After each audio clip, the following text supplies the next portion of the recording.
beseech God to aid thee to be just and fair-minded, and to acquaint thee with the things that were hidden from the eyes of men. He in truth is the mighty, the unconstrained.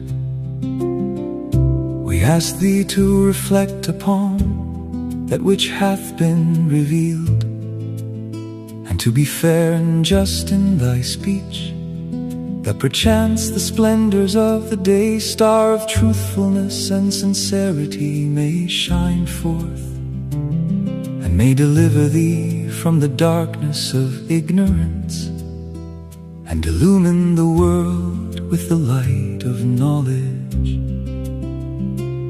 This wronged one hath frequented no school, neither hath he attended the controversies of the learned by my life. Not of mine own volition have I revealed myself, but God of his own choosing hath manifested me. In the tablet addressed to his majesty the Shah, may God, blessed and glorified be he, assist him. These words have streamed from the tongue of this wronged one. O King, I was but a man like others, asleep upon my couch, when lo, the breezes of the All-Glorious were wafted over me, and taught me the knowledge of all that hath been. This thing is not from me, but from one who is almighty and all-knowing, and he bade me lift up my voice between earth and heaven. And for this there befell me what hath caused the tears of every man of understanding to flow, the learning current amongst men I studied not. Their schools I entered not. Ask of the city wherein I dwelt, that thou mayest be well assured that I am not of them who speak falsely. This is but a leaf which the winds of the will of thy Lord, the Almighty, the All-Praised, have stirred. Can it be still when the tempestuous winds are blowing? Nay, by him who is the Lord of all names and attributes, they move it as they list. The evanescent is as nothing before him, who is the ever-abiding.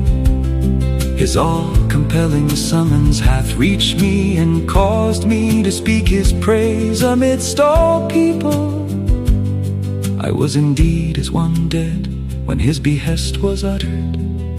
The hand of the will of thy Lord, the compassionate, the merciful, transformed me. Now is the moment in which to cleanse thyself with the waters of detachment that have flowed out from the supreme pen, and to ponder, wholly for the sake of God, those things which, time and again, have been sent down or manifested, and then to strive as much as lieth in thee, to quench through the power of wisdom and the force of thy utterance the fire of enmity and hatred, which smoldereth in the hearts of the peoples of the world. The divine messengers have been sent down, and their books were revealed for the purpose of promoting the knowledge of God, and of furthering unity and fellowship amongst men.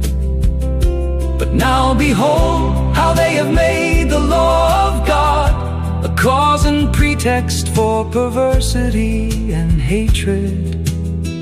How pitiful, how regrettable, that most men are cleaving fast to, and have busied themselves with the things they possess, and are unaware of, and shut out as by a veil from the things God possesseth.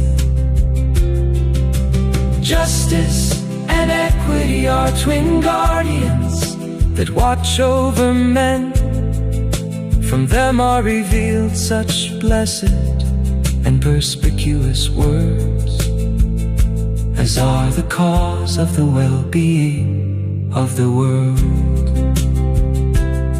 and the protection of the nation.